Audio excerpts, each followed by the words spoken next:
Hi, and welcome to the second part of my lesson on the Willie Brown song Mississippi Blues. Now we're going to work on the turnaround part, and actually it starts over the 5 and then into the turnaround, which is, I think, the hardest part of the song. I don't know if I've got this exactly right. I think I'm pretty darn close. You can listen to it yourself and let me know if you hear anything different. I switched guitars because I broke a string on my other guitar and I didn't want to replace the string, too cheap to put a whole set on, so I just switched guitars. Same setup. I've got the capo on the 3rd fret. We're playing in the key of A. Before we start, let me play what we worked on in the first lesson and then show you the part that we're going to work on now and show you how they fit together. You really need to listen to the tune, Mississippi Blues by Willie Brown, and I'm assuming that you know this tune or know of this tune before you tackle this lesson, because I don't play the song all the way through. What I'm going to do now is play what we learned in the first lesson, and then I'll add in what we're going to work on in this lesson, and then we'll break it down part by part.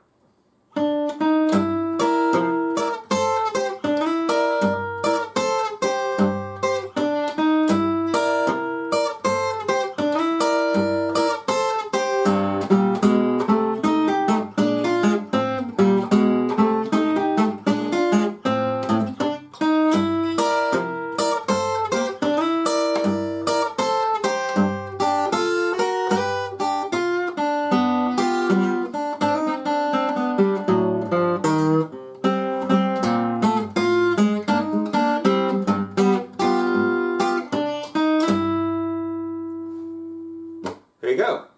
So what we're doing is when we get to this part, leading into the 5. So let's start with that part and figure that out. Now, I've listened to this a lot and I've seen different guys do this different ways. And so I've tried my best to listen to the original recording and figure that out just to see what he was doing. But here's what I get, and the way I play it, for what it's worth, is I start out, I'm just going to break it down, and we're going to keep the alternating bass. Let me show you the treble part first. It's going to be like this.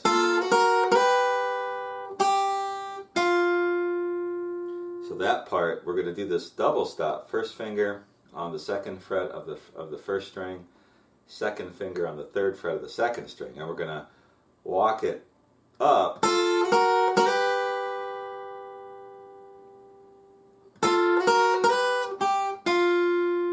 And we're going to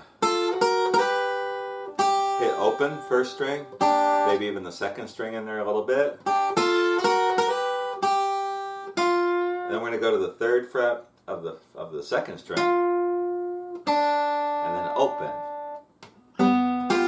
into an E7 chord, but we'll get to that in a minute. So the first part, open, actually there's an open 1st string, open again. Now while we're doing that, the way I listen to it, there's a couple pinches involved. Remember the pinches that make it easier to match up the bass with the treble. So he hits the open string, and then when he plays this part, the first double stop, he's going to pinch those 2 strings, the 1st and 2nd string. You can just do that with your 1st finger with the upstroke. He's going to get the open A.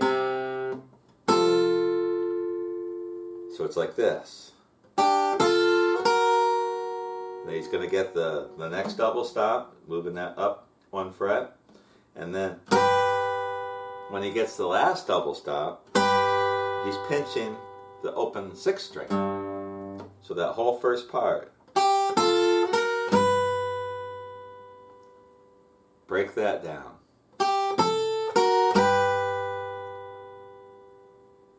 And that way you keep I've heard some guys play it where they just drop out with the bass and they just play. But if you listen to it, I think the bass is still being played. So this way you can keep the bass going while you're playing this part. And then it's open. And then when you go to this 3rd fret of the 2nd string, we're pinching again. This time the open A again. Because we started out A, E, A, or I should say 5th, 6th, fifth. So that's the bass pattern that we're going to keep going, and then eventually we're going to get back to the sixth. So watch this. Pitch, fifth string and the second string fretted at the third fret. One more time. Whoops. Then that's going to be open. Open second string. Then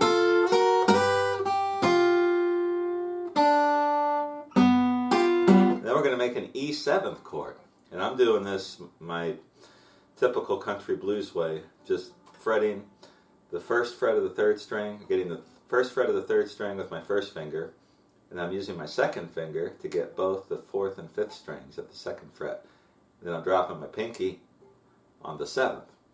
And what he's doing is he's just playing an alternating bass 6 to 4, but just one time as he strums on the E7th chord. Something like that.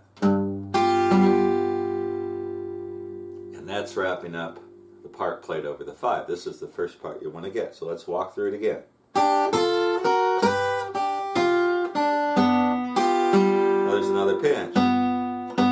When I'm playing this open 6th string, when I get to the E7th chord, I'm making the chord with my left hand, and I'm pinching the open 6, whoops, and the third string. So listen and see if you can hear this. And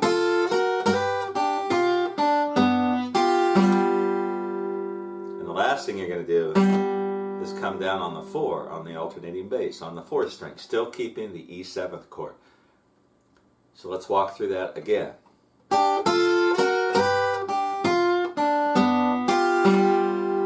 That's what you want to play. So let me do it a couple more times, and that'll be it for this.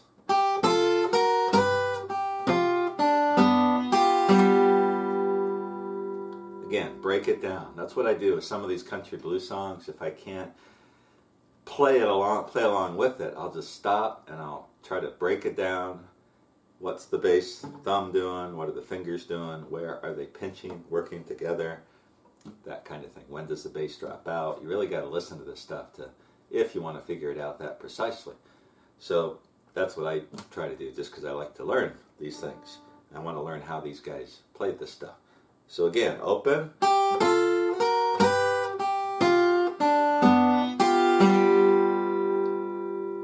And that is the next part. Now, the hardest part of the song, the absolute hardest part, and then we'll get into the solo for our last lesson, which is really fun and not as difficult as it sounds. Okay, so now we're going to play this part.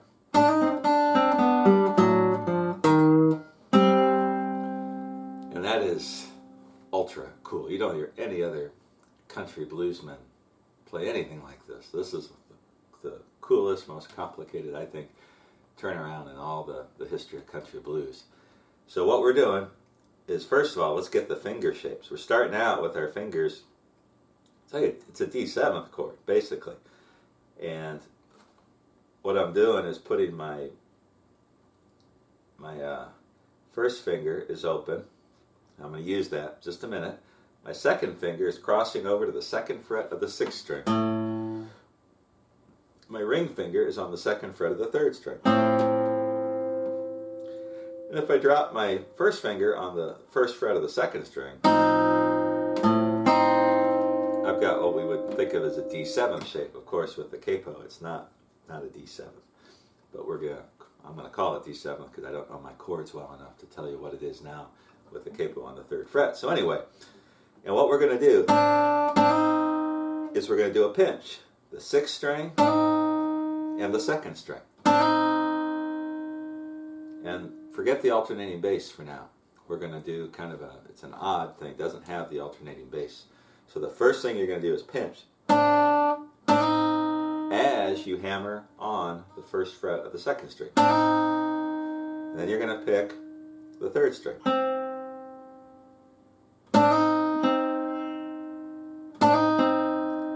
Like that. Just work on that part. Get that down. And then you're going to go open second string. I'm breaking this down as about as much as I can possibly do it. Make it easy, simple. That's a really cool little lick. And so you're getting the bass, whoops, as you hammer on. And then open second. So you're putting the finger on, taking it off. And the hammer-on's important in the sound. To me, you get this part. The rest of it you'll get. Whoops. Okay, now the next part.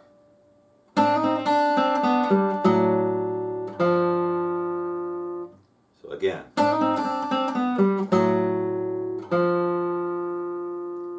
So here's what we're doing. We're doing that first part, going from the second fret to the first fret on the third string. And then very quickly, second fret of the fourth string, then we're going to do a pitch. That same shape. Remember in the song when we did this? It's that same shape, but now it's on the first fret. First finger's on the first fret of the fourth string. Second finger's on the second fret of the sixth string. So the whole thing. Try to get that. And then we're going to get the open fourth string. Let's walk through that again.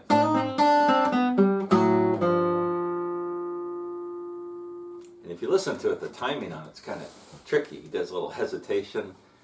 And it took me a while to figure this out. I used to play it a different way, and now I'm trying to play it the right way, and I get him confused. So this is, to me, what he's playing on the original recording, 1942 recording.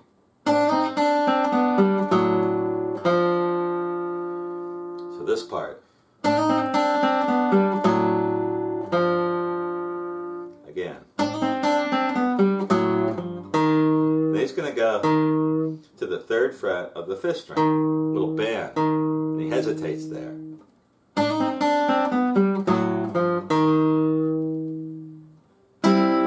And he's going to pick up what would be an A shape. It's not A because we've got the capo on, but I'm going to call it A. So it's an A chord. First finger flattened out on the second fret, second, third, fourth string. So let's walk through what we have so far.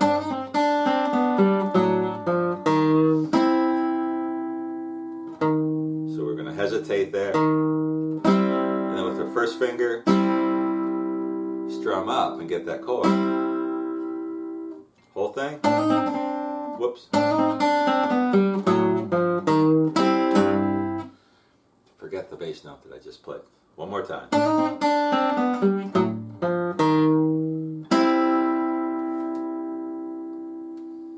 Okay, so work on that until you get it. Don't move past any of these parts. Get them one at a time. Make sure you got them, can play them before you move on. One more time.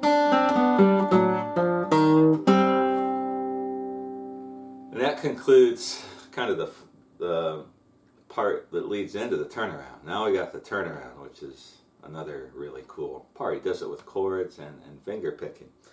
And you don't hear anything like this again in any other song.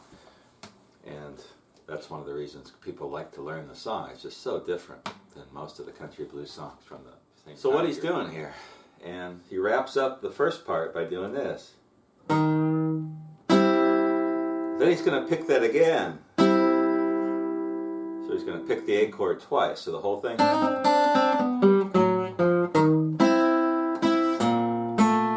He's going to keep that A shape. My first finger is going to stay in the A shape. Now he's going to bring his second finger down on the third fret of the sixth string. And then his ring finger on the fourth fret of the fourth string. All the while keeping the first finger there. So like this.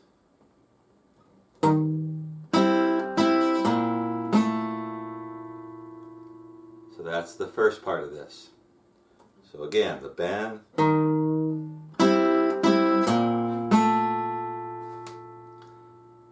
That's what I'm hearing. So he hits the A twice.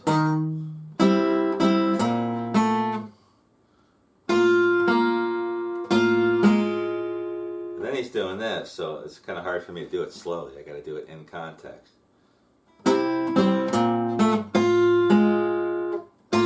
He's getting this. I'm using my thumb. You could use your first finger, but I just use my thumb as much as I can.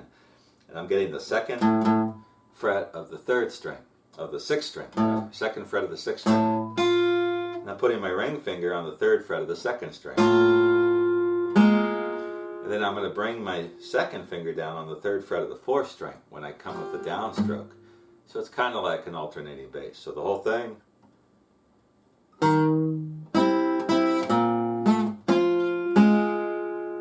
So I hit this. I'm not sure if he pinches that or strums it. I'm not doing that real well. One more time.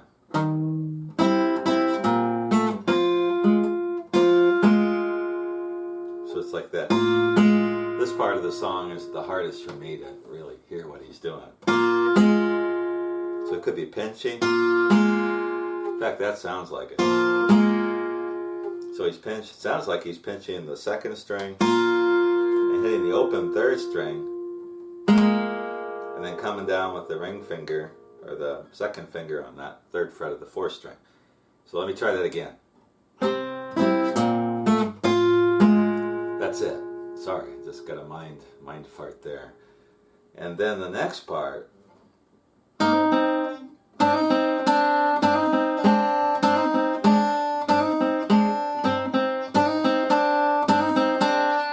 This part, again, I don't know if he's keeping the alternating bass. I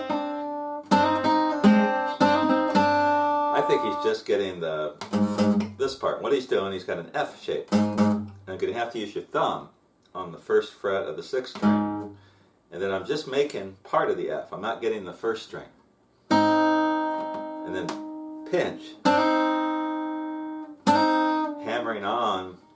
Again, like we did at the start of the song in the D, or the start of the turnaround in the D7th shape, we're going to hammer on in the F with the first finger on the first fret of the second string.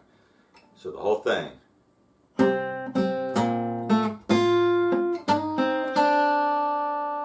So we're, again, hammering on, pinching the sixth string and the second string. Going to the third string, they're still in the F shape. And I don't know if he pinches the open second string and the third fret of the fourth string. If he's keeping the F shape and he's keeping the alternating bass, then that's what he's doing.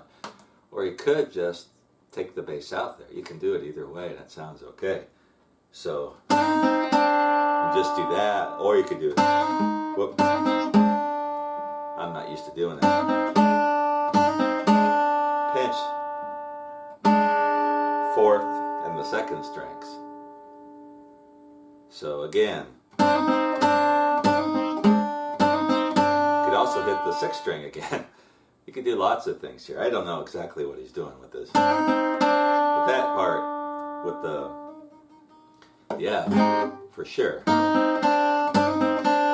Easiest way to play it is just hit the bass on the first pinch and play that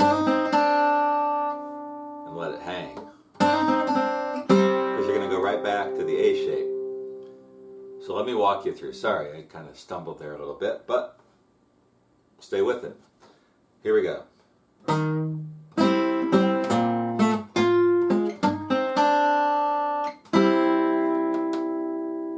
He goes to the A just for a second, and then he does something with the E7. And I can't tell, again, if he's playing the alternating bass in some way, shape, or form, or if he's just strumming the chord. Something like that. A little bit of an alternating bass. Or I've heard some guys do it like this. Kind of, I don't play it like that, but they kind of pick arpeggio the E7. So we got the E7 shape, which we learned earlier. And then you go back into the verse. So let's walk last part there, real slow, one time. Whoops, let me try it again.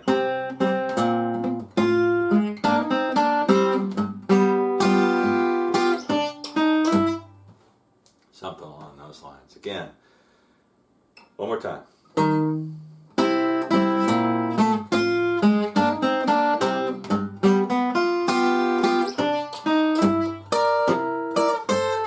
And then he's back into the verse again.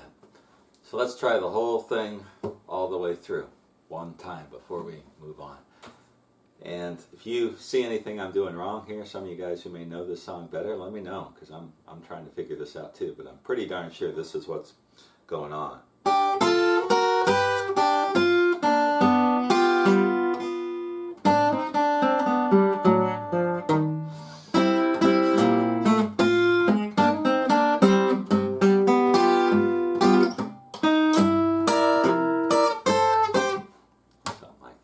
Messed up a couple parts there. That part to me is the hardest.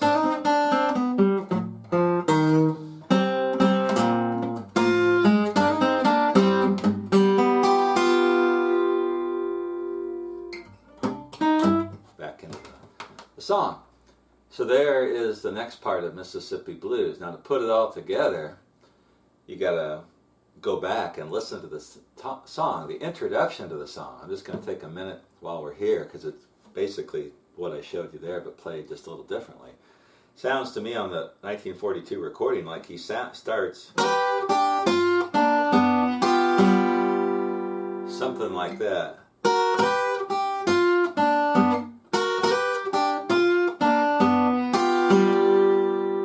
Then he goes into this.